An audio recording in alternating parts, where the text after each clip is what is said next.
Hello बच्चों, कैसे हैं आप लोग। बच्चों, आज का वीडियो थोड़ा सा जो टेक्निकल है उससे हटके है। जनरल अवेयरनेस के ऊपर है। अभी 2 अगस्त को, जैसा कि आपको मालूम है कि गवर्नमेंट ने ई रुपी पेमेंट सर्विस लॉन्च की है, तो मैं आज उसी के बारे में थोड़ी सी आपसे लोगों से बात करने वाला हूँ। मैंने अभी रिसेंटली इसके बारे में पढ़ा, तो मुझे लगा कि शायद आप लोगों के साथ में थोड़ा शेयर करना चाहिए, आप लोगों को बताना चाहिए कि आखिर ये सर्विस है क्या। मैं अपने टर्म में आप लोगों को थोड़ा समझाने की कोशिश करूँगा, तो I hope it will help you. तो चलिए शुरू करते हैं। गवर्नमेंट ने एक ई पेमेंट सर्विस लॉन्च की है जिसका के नाम है ई रुपी। ई रुपी में आपको मालूम है कि ई रुपी जो है वो बिल्कुल जैसे अभी तक यूपीआई पेमेंट काम कर रहा था, ठीक है, उसी तरीके से बिल्कुल काम करेगी। और बट इसमें चोरी नहीं की जा सकती है। चोरी इन द सेंस कैसे नहीं की जा सकती है, it will work in a unique way. First of all, the requirement is just आपका एक फ़ोन, ठीक है। आपका केवल एक फ़ोन जो है वो एक केवल रिक्वायरमेंट है एंड नथिंग एल्स। और उसी के साथ में देखिए, फ़ोन के साथ साथ में no internet connection is required, okay, and no further application is required. कोई एप्लीकेशन की ज़रूरत नहीं है। जिस तरीके से अभी आप लोगों को मालूम है कि जैसे आप अगर यूपीआई का यूज़ कर रहे हैं तो उसके लिए आपको भीम ऐप की ज़रूरत पड़ती थी। आपको अदरवाइज़ कोई पेटीएम या फ़ोन पे, गूगल पे या इस तरीके से और भी किसी एप्लीकेशन की ज़रूरत होती थी। लेकिन इसमें आपको किसी चीज़ की कोई ज़रूरत नहीं होने वाली है, ठीक है। कोई रजिस्ट्रेशन की ज़रूरत नहीं होने वाली है, क्योंकि आप एप्लीकेशन डाउनलोड करते हैं फिर रजिस्ट्रेशन भी करते हैं उसमें, ठीक है। तो किसी रजिस्ट्रेशन की ज़रूरत नहीं होने वाली, और कोई लिमिट नहीं है, ठीक है। हाँ, नेट की जो मैं बात कर रहा हूँ, इंटरनेट की आपको कोई ज़रूरत नहीं है। जिसके खाते में पैसा जाना है उसको कोई ज़रूरत नहीं है। जो जो इस सर्विस का यूज़ करने वाला है, मतलब जो पेमेंट ट्रांसफ़र करेगा या जो करेगा, उसके लिए ज़रूरत है, तो उसके लिए आपको कुछ करना नहीं है, ठीक है। तो एक जनरल पब्लिक को उसकी कोई आवश्यकता नहीं है। अगर आपके पास एक सिंपल फ़ोन भी है तो you can use it with the help of SMS.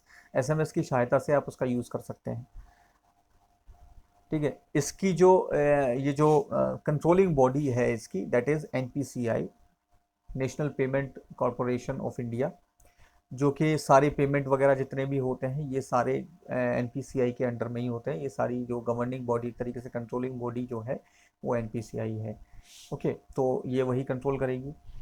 अभी तक क्या हो रहा था कि जिस जिस काम के लिए हम लोग पैसा अलॉट करते थे, ठीक है, सरकार जिस काम के लिए पैसा अलॉट कर रही थी उस काम में वो यूज़ नहीं हो पा रहा है, ओके। क्या हो रहा है कि जैसे मान लीजिए cylinder, for the purpose of cylinder direct benefit transfer भी अगर हम करते हैं तो अकाउंट में पैसा ट्रांसफ़र कर दिया, लेकिन उसका भी यूज़ नहीं हो पा रहा है। कैसे?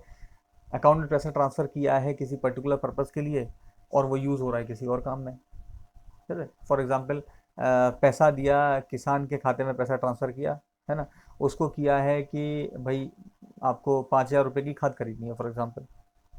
तो 5,000 रुपये की खाद का क्या हो रहा है कि वो क्या कर रहा है कि 2,000 रुपये की खाद खरीद लेता हूँ, 3,000 रुपये में किसी और काम में यूज़ ले लूँगा।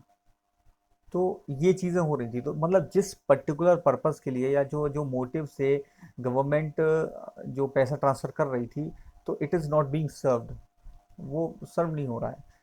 तो इस वजह से सरकार ने ये स्कीम लॉन्च की है, ई रुपी।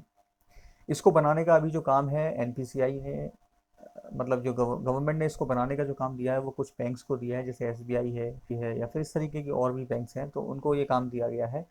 एंड तो बेसिकली इसमें होना क्या है, देखिए, क्यूआर कोड आप जानते हैं।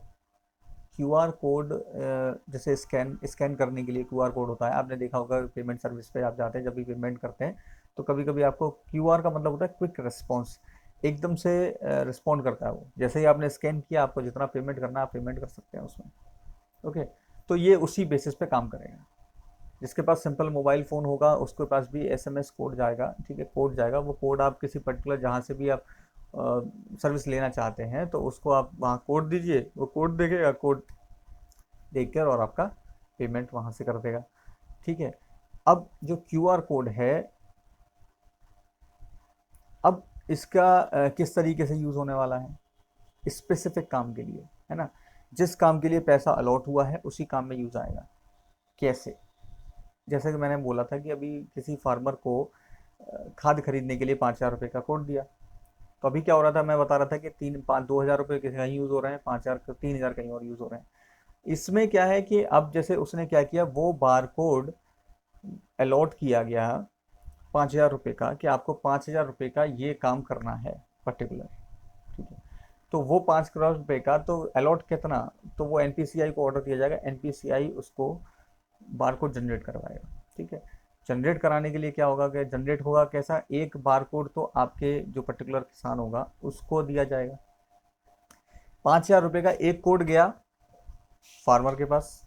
ठीक है, और उसी के साथ में वही एक कोड गया खाद्य वाले के पास में। ठीक है, एनपीसीआई अपने फर्दर रिकॉर्ड के लिए रख लेता है।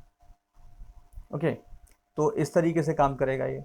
अब उसने सोचा कि नहीं, मैं एक काम करता हूँ कि जाके कहीं होटल में खाना ही खा लेते हैं, इसमें से पैसा आ गया है ना, पैसा आ गया, इसका कुछ और काम कर लेते हैं। तो अगर वो वहां जाकर उस कोड को रीड करने को बोलेगा तो वो कोड रीड नहीं करेगा, इट विल शो इनवैलिड, वो इनवैलिड शो करेगा। तो वो किसी काम का नहीं रहा उसका, उसका मतलब वो उसको उसी खाद्य के लिए ही काम आने वाला है, उस खाद्य के लिए ही जब वो पेमेंट करवाएगा, वहां पेमेंट जब बार कोड रीड करने को बोलेगा तो उसी शॉप पर वो काम आने वाला है, otherwise it will be shown as invalid.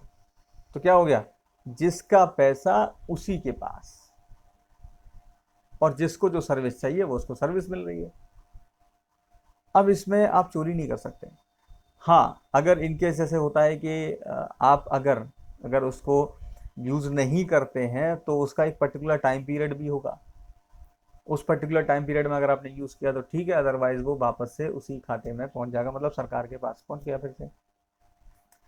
सो उसके बाद भी आपको यूज़ नहीं वाला, मतलब वो उसी काम के लिए यूज़ होने वाला है और उसी पर्टिकुलर पीरियड में। ओके, तो ये जो सर्विस है वो बहुत ज़्यादा बेहतरीन और अच्छी साबित होने वाली है, और आगे जाके इसके और ज़्यादा यूसेज भी होने वाले हैं। जैसा कि आपको मालूम है कि इसको और कंपनीज भी यूज़ करने वाली है, सरकार तो फिलहाल यूज़ करेगी करेगी, और इसका यूज़ उसमें भी आ सकता है कि जैसे मान लीजिए पेट्रोल डलवाने के लिए अभी क्या होता है कि किसी भी एम्प्लॉय को, कोई भी कंपनी है या कोई भी गवर्नमेंट भी है, क्या होती है कि पैसे अलॉट करती है। ठीक है, पैसे उसके खाते में जाते हैं, अब वो जा रहा है कि नहीं जा रहा है, क्या कर रहा है, नोबडी नोज, है ना। नाउ अब क्या होगा कि उसने क्या किया, पेट्रोल वो 5,000 की पड़वा, उसके खाते में 10,000 रुपये आया पेट्रोल का। ठीक है, और 10,000 रुपये पेट्रोल का आया, और उसने क्या किया, 5,000 रुपये का काम किया और 10,000 रुपये उसने निकाल लिया अपना, 5-10,000 का बिल दिखा दिया। अब ऐसा नहीं हो सकता, बिकॉज अब वो बार कोड, एक तो आप उस पेट्रोल वाले को ही दिखाओगे तभी काम करेगा। अगर आप उस बार कोड का जितना भी बैलेंस उस कोड में, 10,000 का जो कोड है उसमें पेट्रोल पड़ेगी तो वो जाएगा। और अगर पेट्रोल की जगह आपने सोचा कि नहीं चलिए अल्कोहल की शॉप पे अल्कोहल ले लेते हैं, किसी यूज़ का नहीं है, वहाँ इनवैलिड शो करेगा, कोई मतलब नहीं। ठीक है, और अगर उस पर्टिकुलर पीरियड में आपने यूज़ भी नहीं किया तो आपका डेटा भी गया कि भाई इन्होंने यूज़ नहीं किया है, तो आप ये भी नहीं दिखा सकते कि मैंने उसकी जगह ये काम किया है, मतलब मैं गया, या फिर एक होता ना कि कोई भी, कि मैंने ये काम किया, मैंने ये बिल दिखा दिया कि नहीं इतना रुपया खर्च हुआ, नहीं हो सकता। आपको उस कोड दिया गया है, आप उस कोड को रीड करिए, उसी के द्वारा ही पेमेंट होगा।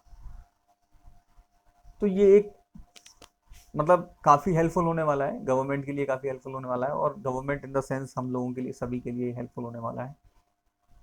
जिसका पैसा उसी के पास जाएगा। ठीक है, so the money will be used only for the specific purpose. ठीक है, स्पेसिफिक अमाउंट स्पेसिफिक पर्पस के लिए ही यूज़ होगा, जिसके लिए वो अलॉट हुआ है, it will be used for that purpose only. तो ये बहुत अच्छा मतलब इनिशिएटिव है, और आगे जाके और ज़्यादा यूज़फुल होने वाला है। मैं उम्मीद करता हूँ आप लोगों को ये ई रुपी वाला कॉन्सेप्ट थोड़ा समझ में आया होगा। तो अगर ऐसा है तो please do let me know in the comment section, और अगर मुझसे थोड़ी सी अगर कुछ समझाने में भूल चूक हुई है, मुझे वो ज़रूर बताएं। तो अगर आपको ये वीडियो पसंद आया है तो please do like also, and if you find it more informative तो आप इसे प्लीज़ अपने दोस्तों के साथ भी शेयर करें, because you know sharing is caring. तो शेयर जरूर करें, and please do subscribe for more videos like this. Thank you.